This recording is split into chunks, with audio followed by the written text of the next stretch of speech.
I hit record and the duck starts quacking.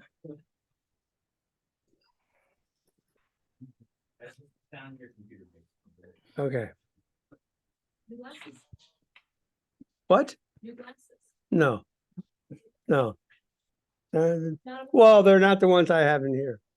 These are the ones I keep at the house and in the car. Okay.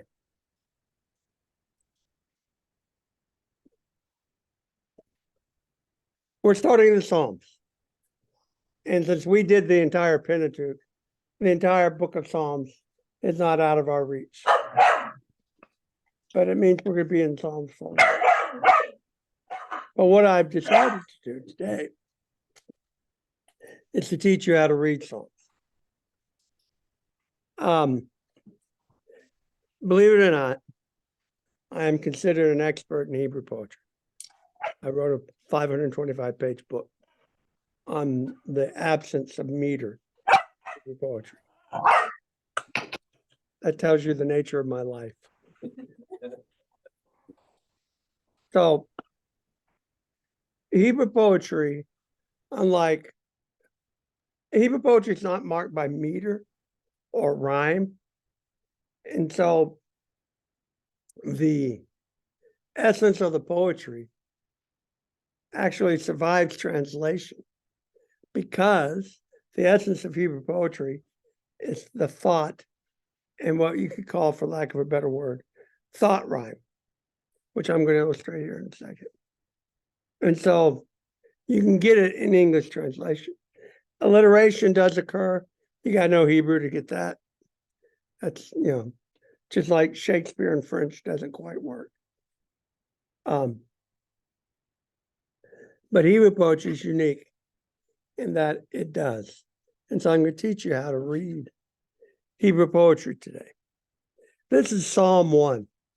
And what I did was take the ESV, not my translation, which is what you guys are used to, my translation, because I wanted it to be something that you could get a hold of if you wanted to. So you can get an ESV anywhere and how to use it. So let's look at this. Read that for me, Matt. Can you see it, first of all? Is it big enough? Is it big enough for everybody? Because this is a continual exercise in this class. Renee's not here. Julie's not here. So go ahead. Blessed is the man. Okay, so you get this opening phrase, which I did do a little bit with the way I arranged it to separate it off. Now read this part. This is the rest of verse 1. Who walks not in the counsel of the wicked, nor stands in the way of sinners, nor sits in the seat of scoffers. All right. So let's talk about this. Verb: walk, stand, sit. So 3 verbs, and they're associated. The mere fact that he's clumped them together in this verse forces you to associate them. He's doing something. And do you see a progression from walking to standing to sitting? Decreasing motion, right? Passing through, standing there. Now we're making our home. Sit, by the way, is also a word for dwell in Hebrew. So you could say dwell, except we don't normally dwell in a seat. But then we get 1, 2, 3 prepositional phrases that are repeated. In the counsel, in the way, in the seat. Okay? No progression per se. But since the verbs are clearly in a progression, these are thrust together and we're forced to read them in light of each other. Okay. Doesn't walk in the counsel.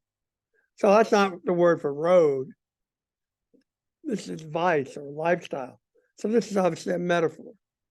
Blessed is the man who walks not, negated verb, nor stands, nor sits. So the 3 negated verbs. So this is a man whose blessedness is going to be determined by 3 things he does not do. right? When you're reading poetry, you got to pay attention to this stuff. All right, counsel, okay. But the wicked. Well, wicked, sinners, scoffers. All right, wicked and sinners we recognize, but scoffers? And the progression seemed to be increasing in intensity as we went down, decreasing motion as we went down. So we would expect scoffer to be the most intense of these three. But most people wouldn't read it that way. Most people would read wicked. That's the most intense. Wicked, sinner, scoffer, cynic. And what's he saying? This is where you got to pause. Reflect. Why? I mean, if you just look at it, it kind of looks backwards. What's he saying? Our poet. As I drink my Mountain Dew.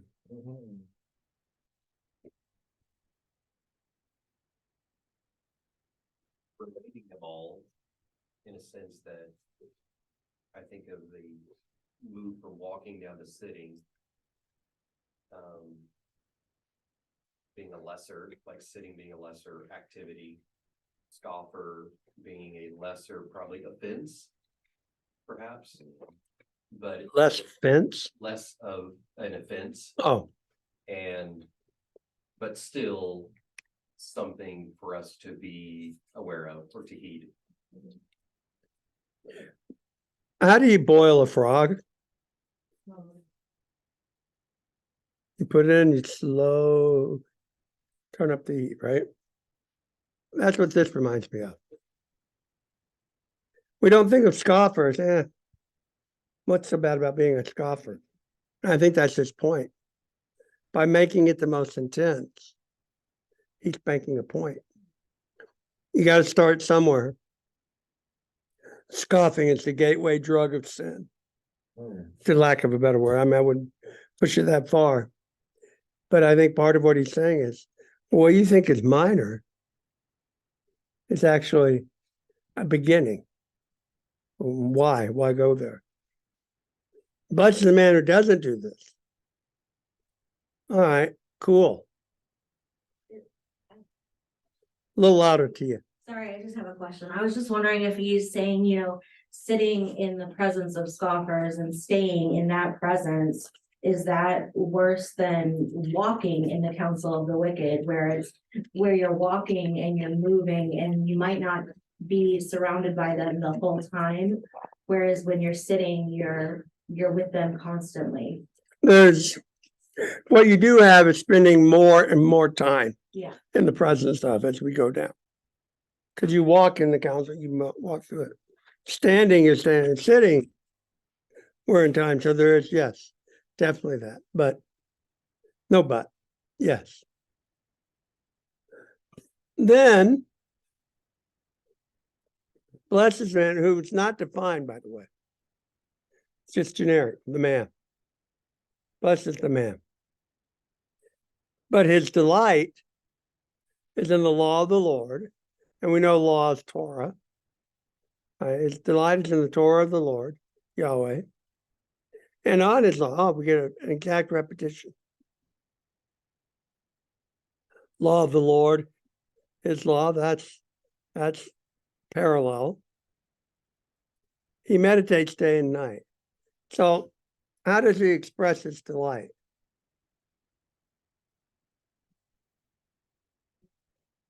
Exactly. Meditating day and night is how he shows his delight. And his delight is in the law of the Lord. So 3 things he doesn't do, and 2 things he does.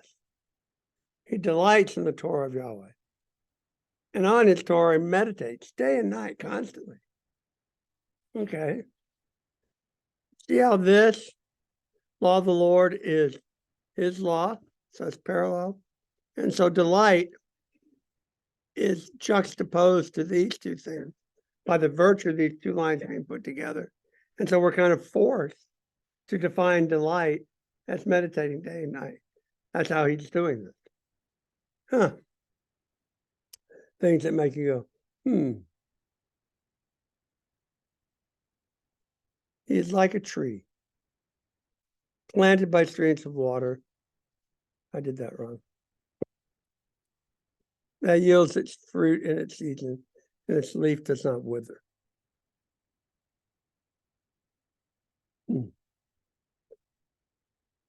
Look at this. We get blessed is the man, and then we get three relative clauses. Each of these could have been a who walks not, who stands not, who sits not. So three relative clauses defining this guy. And then we get the same thing down here. A parallel grammatical construction. And you got to pay attention because it's poetry. Thing to remember about poetry, it's artificial language. People don't talk in poems. Second, it's intentional. So when you see something like this, he's doing it on purpose. And it's part of the message. So he's reproducing the grammar in a different way. He's like a tree, simple statement. And then three more or less relative clauses. He's like a tree which is planted by streams of water, which yields its fruit in its center, and whose leaf does not wither. That's three relative clauses. Exact same construction we had here, but not as smooth. This is a little more smooth. Here, less so. But what do we know about this tree? This is three things he doesn't do. This is three things it does do. It's planted by streams of water. So it's well watered. Consequently, it yields its fruit and its seeds, and it's productive. And its leaf doesn't wither. Okay, good. I don't know what to do with that, but yeah. And then you get this statement all by itself. And all that he does, he prospers. By the way, we still don't know who this guy is. He's just the man. We know he's like a tree. And we know that everything he does, he prospers. Okay. This is like the culmination. He doesn't do this. He does do this. He's like this. Consequently, and all that he does, he prospers. Okay, fair enough. The wicked are not so. Well, this guy is not the wicked. So we see that. But now we're getting the wicked. But the wicked we've had before. He's picking up this word from the first verse. Exact same word. Huh. The wicked are not so. They're not like this. But they're like chaff. What is chaff? From the wheat that found on the each grain of wheat.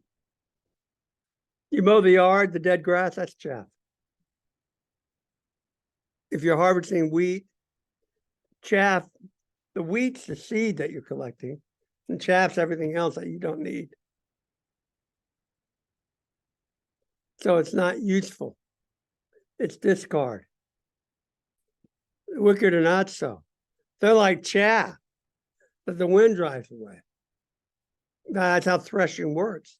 You go up on a hill, you take your sheaves, bring it up to the hill, and you spread it out, and then you go over it with a threshing sledge, which is just a board being pulled by an animal.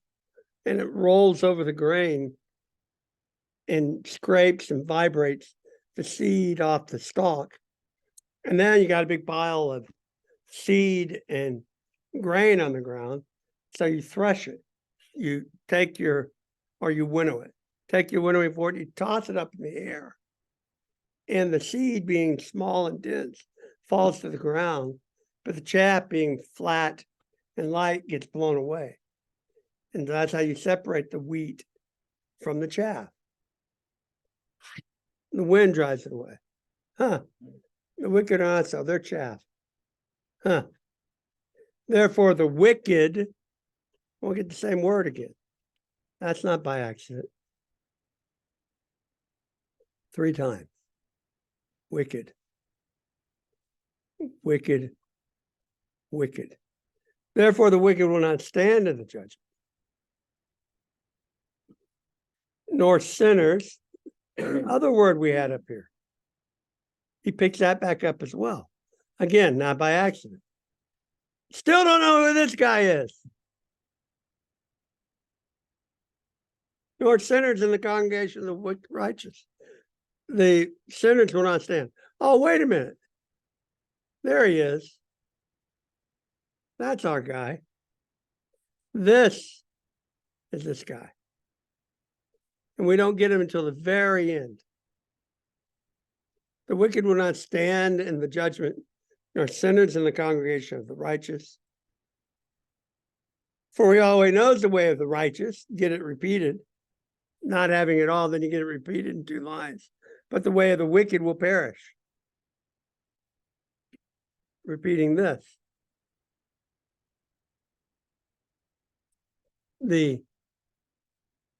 This line works within itself, but then these 2 verses together work. Wicked, righteous, righteous, wicked. This theistic structure, this ABBA sort of thing, where the focus is on the righteous, and they are not the wicked. And the way of the wicked will perish. This, and then you sit back and you go, huh? Things that make you go, huh? What I want you to see is we got all of this through the English. This was visible to us in English. And it just meant paying attention, assuming it's not by accident, that it's on purpose. And so what do you come away with? What's the message of this as I eat my donut?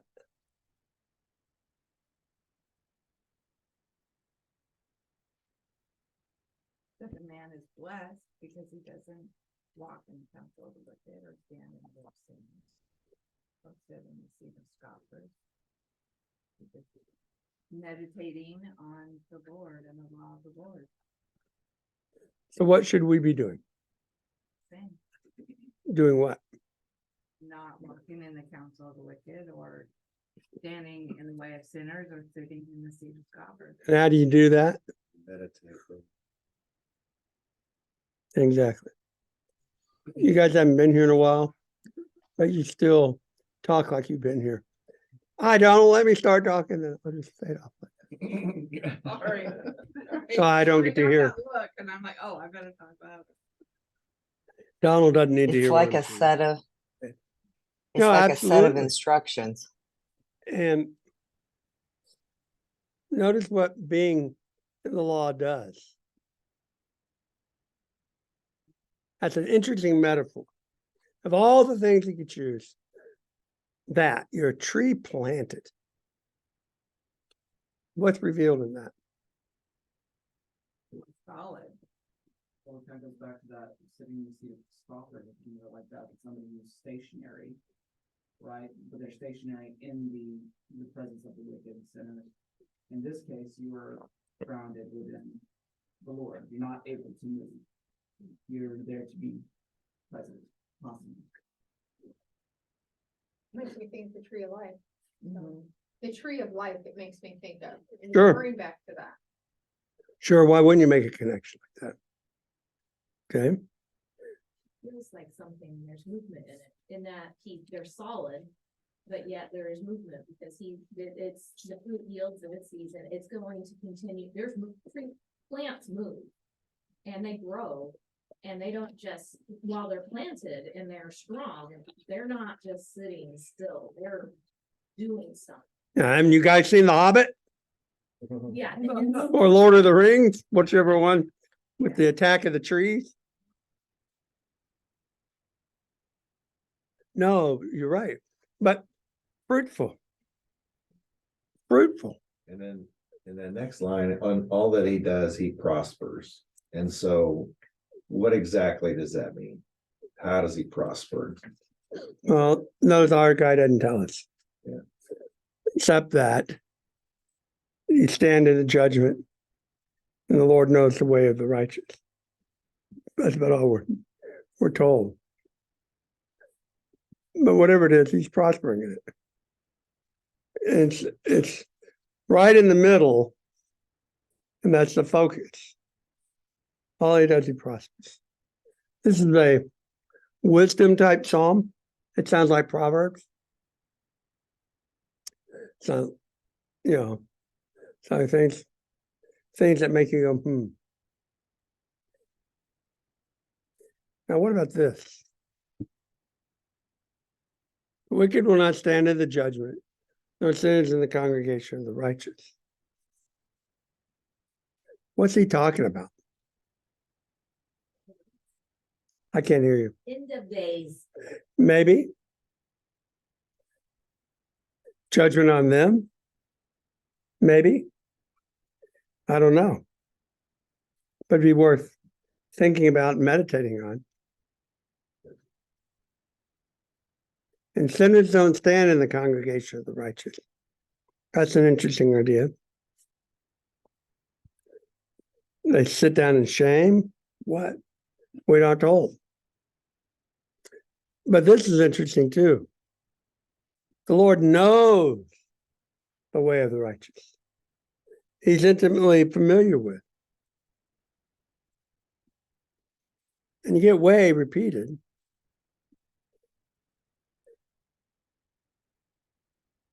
The way of the wicked, on the other hand, are going to perish. Presumably the Lord doesn't know. And so it perishes. Things that make you go, Arsenio Hall is an extremely important person. Things that make you go, You guys know who Arsenio Hall is, right? Okay. Shut up to you. They have to put him up on the screen sometimes saying that, Yeah, video. things that make you go, He had a late night TV show. And one of his things was things that make you go, I forgot about that. I thought that was just a Don Vance. I give you There's a credit for song that that this goes whole along time. with- So now I What'd you remember. say? And then there's a song that goes along with There was a it. song too, things that make you go, That's what I always got a thought. tune to it. Yeah. I don't remember a I thought he song. was referring to Go, the song. That's what I always I've heard thought he the was song. referring to. So to read poetry, then, you got to pay attention and you got to slow down. We tend to rush through. We're reading Bible. Got to get through my. Slow down. Let it talk to you. And you can get at it. When I teach students, I actually have them write on it. So I have them put a letter A above the walk, A prime over stand, A double prime over sit to show that those are going together. And the same thing with the prepositional phrases. Just mark up the poem so we can see. Underline wicked when it's down here and up there, because it helps. That's the beginning of the poem and the end of the poem are tied together by this exact repetition. It's a very carefully crafted poem. Things that make you go, So pause and think about it. In the ancient world, poetry was reserved for the highest expression. Not so much for us. But ancient world poetry was it. So, and remember, poetry is not after information exchange. Poetry is emotion. That's what it's looking for. It's trying to elicit an emotional response. You don't get the plans for the tabernacle are not in poetry. You just don't do that. Okay. Poetry is trying to elicit an emotional response, which in itself tells us something. one of my problems with Greek philosophy is I don't see the emotional element in the gods. And I think they end up with a distorted picture of God as a result. Our God has emotion. He gets angry. He loves. So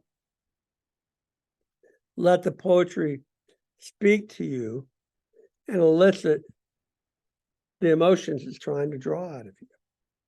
And why would you start the entire Psalter with this? Well, it kind of sets the groundwork.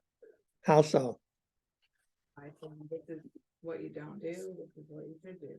I think also by saying, meditate on this. This is what you are meant to meditate on. So take it slow and really think of. Yeah, it's a command or an admonition, maybe that'd be a better word. To meditate on the law. Interesting. Meditate on the law. If you haven't read it in a while, reread Deuteronomy 3. Because in there, Moses explains the function of the law.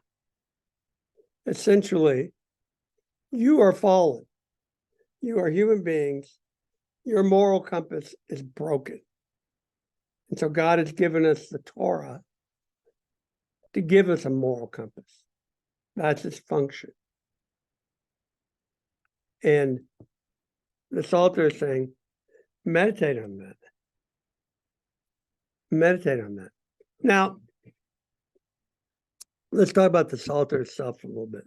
150 Psalms, divided into 5 books. Let's see if I can. Here we go.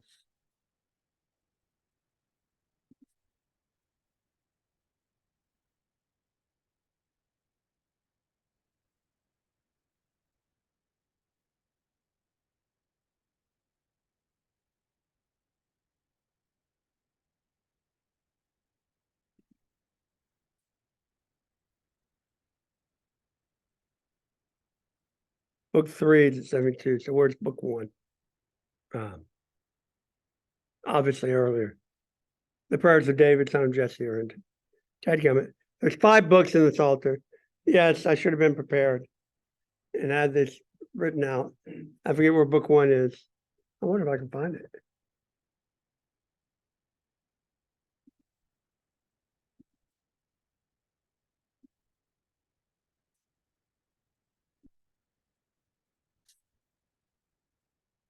Oh, this could be in Hebrew. That's not gonna help me. Anyway, you can see this little section. And there and people have wondered if the 5 books correspond to the Pentateuch. The 5 books are successive stages of the Psalter. That's pretty clear.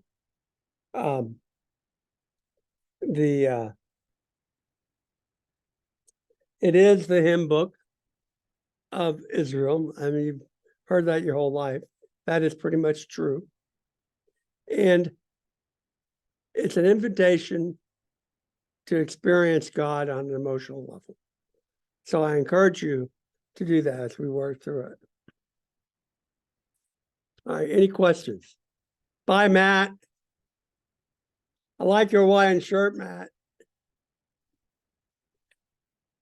Any questions or anything?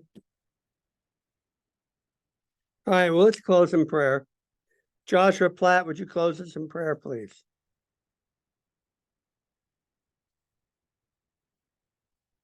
Thank you.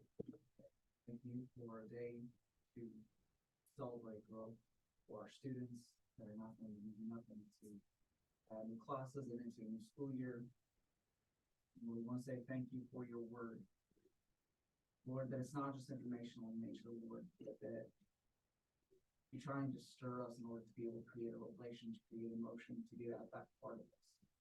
Lord, this is the means in which poetry is a means in which can do so. So Lord, help us to slow down for a moment. Help us to focus in on what you're trying to not only informationally say to us, but what you're wanting to feel, what actions he wants to take from you. Just saying. Amen.